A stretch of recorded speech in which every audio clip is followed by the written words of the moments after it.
10 LGU sa Rehiyong 12, pasado sa financial housekeeping. International AIDS Candlelight Memorial, isinagawa sa lalawigan ng Cotabato. At Dole Sultan Kudarat Field Office, nagsagawa ng tupad orientation at contract signing sa mga benepisyaryo sa lungsod ng Tacurong. Yan ang ulo ng mga balita sa Soxergen Headliners.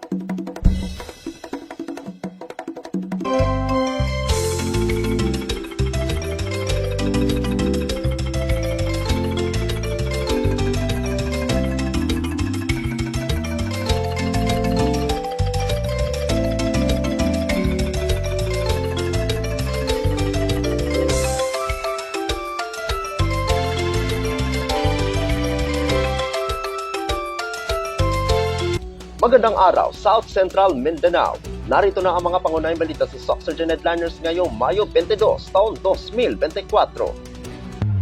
10 LGU sa Rehiyong 12, pasado sa financial housekeeping.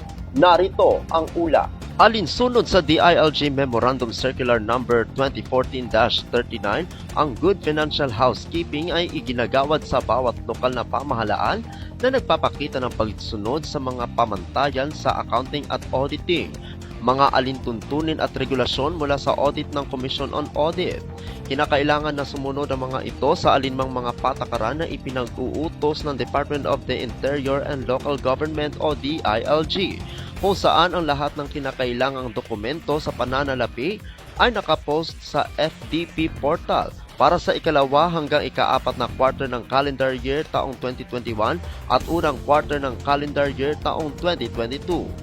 Ngayong araw ay inilabas ng DILG na 10 LGU na nakakuha ng 100% ng kabuuang LGU na nasuri na nakapasa sa calendar year 2023 GFH. Pagkatapos ng assessment compliance ay isang karagdagan sa 43 2023 GFH passers noong ika-25 ng Enero taong kasalukuyan.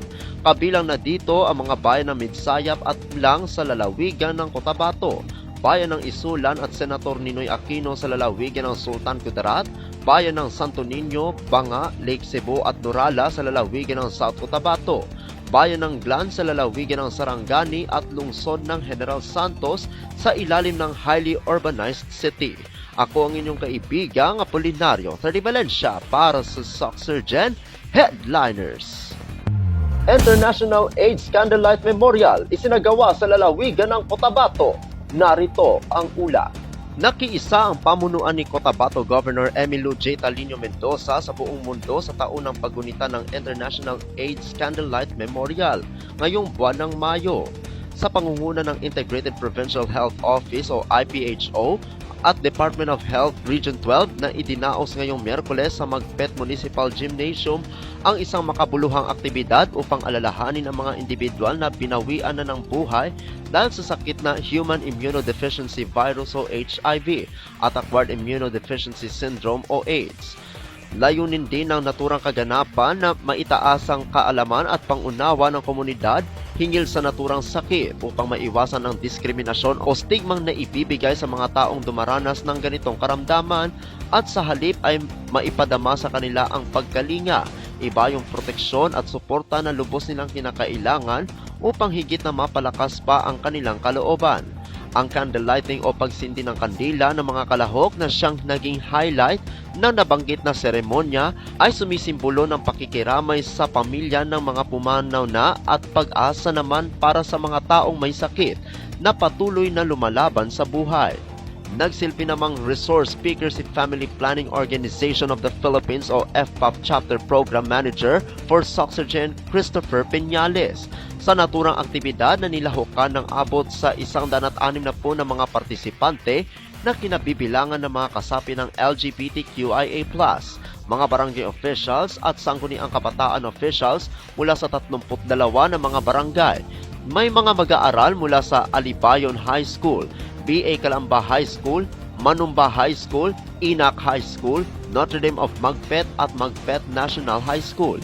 Mula naman sa nasabing bilang, voluntaryong isinumite ang 18 kalahok ang kanilang mga sarili para sa HIV testing. Nasa naturang pagtitipon din si DOH Regional STI, HIV and AIDS Coordinator Mira Sulaiman, pati na mga kawani ng IPHO at MLGU Magpet, kasama si SK Municipal Federation President Kate Stephanie de la Merced. Ako ang inyong kaibigang Apolinario Valencia para sa Soxurgen Headliners. Para sa uling balita, Dole Sultan Kudarat Field Office nagsagawa ng tupad orientation at contract signing sa mga benepisyaryo sa lungsod ng Tacurong. Narito ang ula. Para tulungan ang mga disadvantaged at displaced workers sa lungsod ng Tacurong sa pangangailangan, ang Department of Labor and Employment Sultan Kudarat Field Office o Dole SKFO ay nagbigay ng tulong panghanap buhay sa ating disadvantaged at displaced workers o TUPAD program para maging kwalipikadong benepisyaryo sa lungsod. Sa pakikipagtulungan ng Dole SKFO at City Government of Tacurong sa ilalim ng pamumuno ni Mayor Joseph George Elechoncito, MDTPA, sa pamamagitan ng Public Employment Service Office o PESO, ay nagsagawa ng orientasyon at lagdaan sa kontrata ang mga benepisyaryo noong Lunes, ika-20 ng Mayo taong kasalukuyan sa Tacurong City Cultural and Sports Center. Ang mga kwalipikadong benepisyaryo ay ang mga manggagawa at magulang ng iskolar ng lungsod ng Tacurong at iba pa. Ang City Mayor's Office at PESO ay nagsagawa ng pagkilala sa mga benepisyaryo na sila ba ay galing sa mga pamilyang nangangailangan na kumikita ng mababa sa minimum wage. Dumalo sa aktibidad si Mayor Lechoncito na nagbigay ng madamdaming mensahe sa mga dumalo na pinaunawa na ang lungsod na handang tumulong sa mga naninirahan sa panahon ng pangangailangan. Pinasalamatan niya rin ang Dole SKFO sa pagiging kabalikat sa pagpapatupad sa naturang inisyatibo para matulungan ang lungsod. Dumalo rin si City Councilor Honorable Ralenta Bosares Bernardo na nagbigay rin ng mensahe ng pinaunawa ang importansya ng TUPAD program na nagbigay ng tulong sa mga kababayan na nasa kahirapan. Umabot naman sa kabuang 250 na benepisyaryo ang sumailalim sa orientasyon na sila ay magtatrabaho sa kanilang barangay ng 10 araw para sa 8 oras bawat araw. Sila ay makakatanggap ng arawang sahod na 403 piso na aabot sa 4,030 piso na TUPAD assistance. Ang kanilang ginawa ay tutukan ang barangay na siguraduhin na malinis at maayos ang ibinigay na lugar sa kanila. Ako ang inyong kaibigang Apolinario Valencia para sa Soxurgen Headliners.